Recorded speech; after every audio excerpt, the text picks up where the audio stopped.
Hey art friends, today we're going to learn about the artist Frida Kahlo. Frida Kahlo was from Mexico, and so if you look at my lovely map behind me, you can see where Mexico is. Right here, there's Mexico, and we are in the United States up here. Georgia's over here. If you just go down a little bit south, you'll get to Mexico. And that is where Frida Kahlo is from. So I'm going to read you this kid's book all about Frida and about her life. And it's the Little People, Big Dreams Frida Kahlo book. All right. Let's see.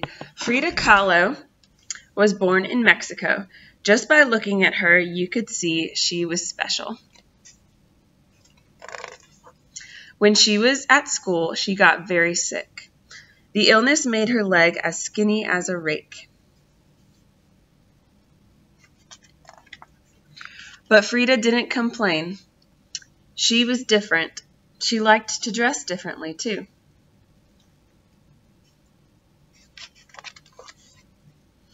Then one day, a bus Frida was riding crashed into a car. Life as she knew it changed forever. After her accident, Frida had to rest in bed. To help the hours pass, she drew pictures of her foot.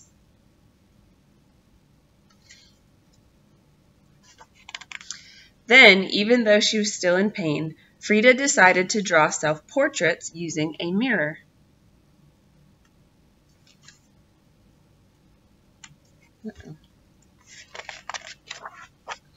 Painting by painting, Frida and her art got better. It was time to show her pictures to someone else. She visited the famous artist Diego Rivera, who couldn't believe his eyes. He wasn't sure what he liked more, her pictures or her.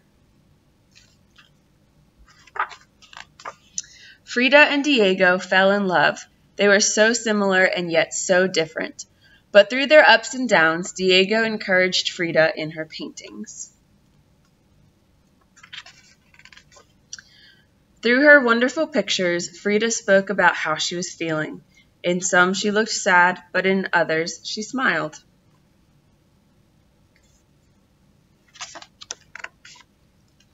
Eventually, Frida decided to show everyone her work. Her pictures caused a great stir in New York City. When the exhibition came to Mexico, Frida was so sick she had to be in bed.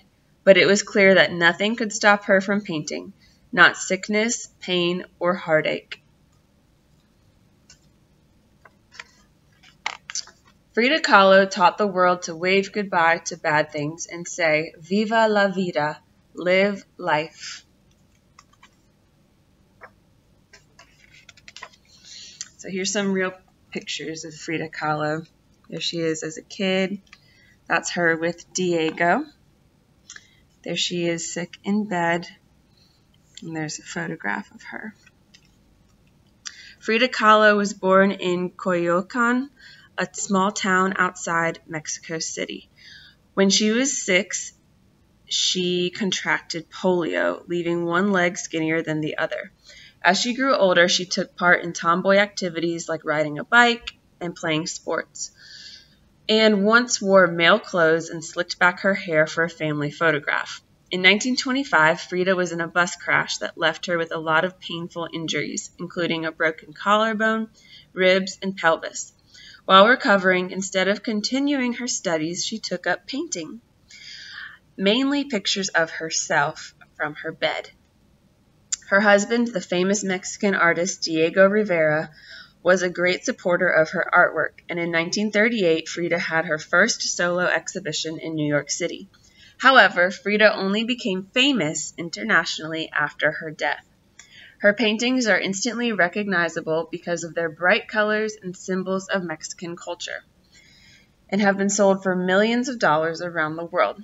Thanks to her strong personality, fighting spirit, and love of painting, Frida overcame the accident that marked her life. She is an inspiration to many women today. All right. So now that we have learned a little bit about Frida, we're going to create some artwork similar to what she would make. You heard in the story while she was sick, she would paint a lot of self-portraits.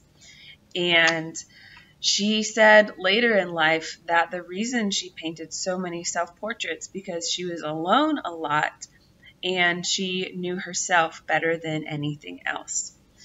And so we are going to draw some self-portraits today. Let me get my easel. If you got your sketchbook, if you picked it up or got it in the mail, then you can do your self-portrait in your sketchbook today. You want to get lots of colors, something to color with. You can use those crayons that you got too. If you haven't picked them up yet, come to the school and they're right outside the front door. There's boxes with either your teacher's name on it or your grade level. So you can pick up your sketchbook there. If your sketchbook isn't there, please contact me because I might not know that you're virtual. And so I have your sketchbook in my classroom. So you do have one even if it's not out there. But if I know you're virtual, it's going to be in one of those boxes. Okay, so for your self-portrait, I want you to try to fill up a lot of the paper. Frida Kahlo's dad was a photographer, and so it influenced her work too, where she would paint her self-portraits and her portraits of people as if they were getting a photo taken. So when you take a portrait of somebody with a photograph and with a camera, you fill up the whole page with their portrait. So I'm going to draw a big oval for my face. That's not really an oval, but we'll pretend. All right, then I'm going to draw 2 lines down at the bottom for my neck. And then a curved line right here where my shirt's going to be. And Frida used lots of bright colors. Give yourself some shoulders. So the shirt is going to have lots of patterns and bright colors on the shirt and on the clothes. And then I'm going to draw my eyes. My eyes are going to be near the middle of the page. So I'm just going to draw some eyes here. If you have a mirror at home, go look in the mirror and draw some eyes and a nose. Your nose can look however you want it to look. Try to make it look like your actual nose. I don't know if that looks like my nose or not. Don't forget eyebrows. Frida Kahlo is really famous for her eyebrows. Did you notice what they looked like? She's got a unibrow. But that became her symbol. That became what she looked like. All right. Oh, and eyelashes. And a mouth. Your mouth can look however you want it to look. I'm going to be smiling in mine. But Frida showed her emotion. So if you're feeling sad, you can be sad in your picture too. I'm going to do some curves on the side of the head for ears. And then my hair. Now I've got super curly hair. So I'm going to, let's see, look at myself. I am looking at myself. That's where my part is. And then I'm just going to do lots of curls. Remember, your hair goes onto your forehead, onto your face. So don't just start at the top, because then you look kind of bald. So you want to have your hair on your face too.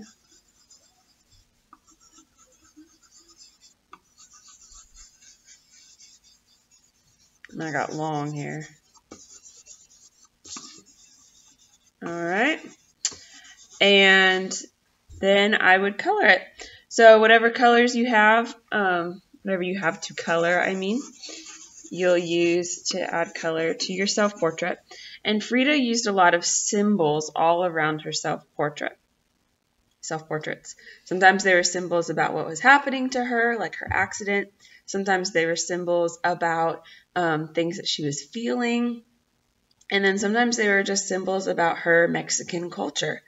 So yours can be symbols about your family, or maybe they are symbols about things that you like or things that you're feeling. So around my self-portrait, I'm going to draw some symbols. So like if it's about my family, my name is Miss Fisher. My last name is Fisher. And so I'm actually going to draw the symbol of a fish. So there's a fish right there, and then I would color that in. And then another symbol is that I'm an art teacher. Art is something that I love. And so I'm going to draw a paint palette over here with some paint on it.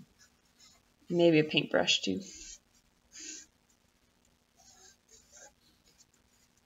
All right, so think about what symbols you want to add around your self-portrait and draw them as much space as you have to fill up the page.